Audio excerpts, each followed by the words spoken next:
Appliances की दुनिया का बेमिसाल संगम। हर खुशियों को लेंगे आप जीत, बस अपने जीवन में इस्तेमाल करें अजीत। एनबीटीवी भारत न्यूज चैनल के पत्रकार शोहेब सलमानी ने बताया कि 2022 विधानसभा चुनाव के लिए राजनीतिक पार्टियों ने अपने उम्मीदवार घोषित करने शुरू कर दिए हैं। समाजवादी पार्टी ने गाजियाबाद के साहिबाबाद विधानसभा से पंडित अमरपाल शर्मा को अपना उम्मीदवार चयन किया है। समाजवादी पार्टी से साहिबाबाद विधानसभा से टिकट मिलने के बाद प्रेस वार्ता की। साहिबाबाद विधानसभा में जीत दर्ज करने के उद्देश्य से पंडित अमरपाल शर्मा ने अपनी बात मीडिया के सामने रखी है। अमरपाल शर्मा ने कहा कि साहिबाबाद विधानसभा में जनता के प्रति मैं पहले से ही कार्य करता रहा हूं और पूर्व मुख्यमंत्री अखिलेश यादव ने मेरे ऊपर आशीर्वाद बनाया है। कोविड-19 प्रोटोकॉल को पालन करते हुए नामांकन करेंगे। अमरपाल शर्मा प्रत्याशी समाजवादी पार्टी साहिबाबाद विधानसभा। अपने ऊपर लगे मुकदमों पर अमरपाल शर्मा ने कहा कि षड्यंत्र के तहत मुझे फंसाया गया था।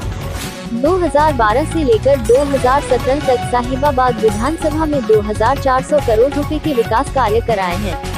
आइए दिखाते हैं मीडिया से बात करते हुए सपा लोकदल गठबंधन के प्रत्याशी पंडित अमरपाल शर्मा ने क्या कहा।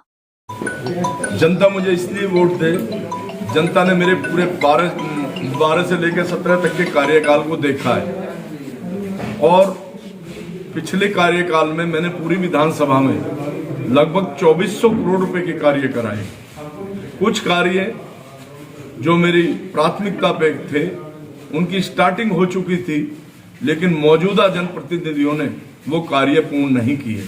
जैसे उदाहरण के नाम पे मैं आपको बताना चाहूंगा कि सेक्टर 62 से लेके साहिबाबाद तक की जो मेट्रो थी हमने वो स्टार्ट करा दी थी और हमारे समय के 2 पिलर आज भी ऐसे खड़े हैं, आप जाके देख सकते हैं, लेकिन मौजूदा जनप्रतिनिधियों ने उस तरफ ध्यान नहीं दिया। एक 100 बेड का अस्पताल ट्रांसजेंडर में स्वीकृत हो चुका था, धनराशि स्वीकृत हो चुकी थी, लेकिन मौजूदा जनप्रतिनिधियों ने उसकी तरफ भी कोई ध्यान नहीं दिया। खोड़ा कॉलोनी एक बहुत बड़ी कॉलोनी है, लोग वहां प्यासे मर रहे हैं, किसी भी जनप्रतिनिधि ने उधर पानी की तरफ ध्यान नहीं दिया कि उन लोगों को पानी उपलब्ध होना चाहिए। पानी तो दुश्मन को भी पिलाया जाता है। इसलिए जनता हमें वोट दे कि हमने यह कार्य कराए हैं, चाहे एलिवेटेड रोड की बात हो, चाहे मेट्रो की बात हो, चाहे इंदिरापुरम के अंदर ग्रीन बेल्ट को विकसित करने की बात हो, चाहे इंदिरापुरम के अंदर क्रिकेट अकादमी की बात हो, चाहे साहिबाबाद विधानसभा के अंदर इंटरनेशनल स्टेडियम की बात हो, चाहे संपूर्ण विधानसभा के अंदर पार्कों के अंदर सौंदर्यीकरण की बात हो, हाई मास्क लाइटों की बातें हो, हमने क्षेत्र में काम किए हैं। चाहे हमारे इंदिरापुरम के अंदर एक हमने पहचान बनाई थी इंदिरापुरम की, इंदिरापुरम ट्रांसजेंडर समिति के नाम से एक भव्य रामलीला होती थी।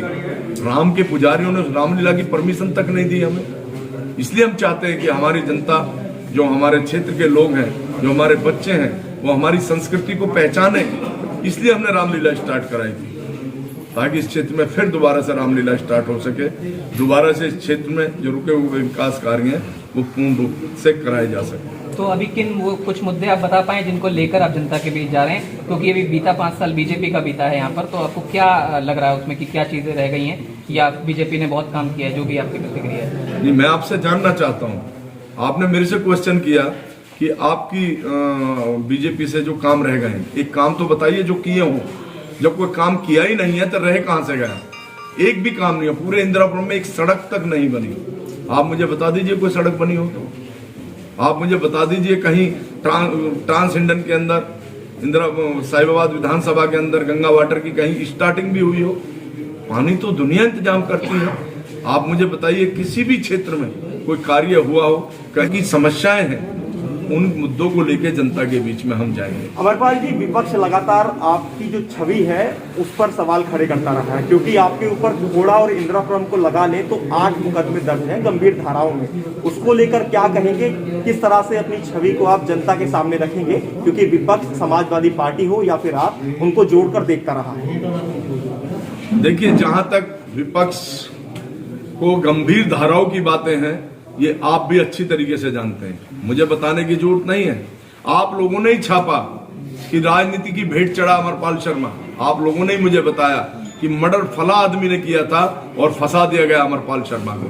तो जनता इस चीज को जानती है कि राजनीतिक द्वेष के कारण उस व्यक्ति की छवि को धूमिल करने का प्रयास किया गया कार्य करके तो उसकी छवि को धूमिल नहीं कर पाए, लेकिन उसको फंसा के उसकी छवि को धूमिल करने का काम किया गया। ये जनता जानती है और जनता इन ऐसे लोगों को सबक सिखाने का काम करेगी। एक सवाल और अमरपाल जी, आप लगातार जनता के बीच में तो बने रहे, लेकिन जो पार्टी है वो लगातार बदलती रही। आप बसपा से भी एमएलए रहे, सांसद का भी चुनाव आपने लड़ा, उसके बाद आप कांग्रेस में भी रहे और अब समाजवादी पार्टी। देखिए, जब हम बसपा में थे, बसपा से हम विधायक बने, इसमें कोई संशय नहीं है। दूसरा चुनाव हमने, बसपा ने हमारा निष्कासन कर दिया, हम तो बसपा से निकले नहीं थे। आपसे मैं सवाल करूं कि भैया अभी आप एबीपी न्यूज में हैं और इससे पहले आप जी न्यूज में थे, तो कुछ तो कारण रहा होगा।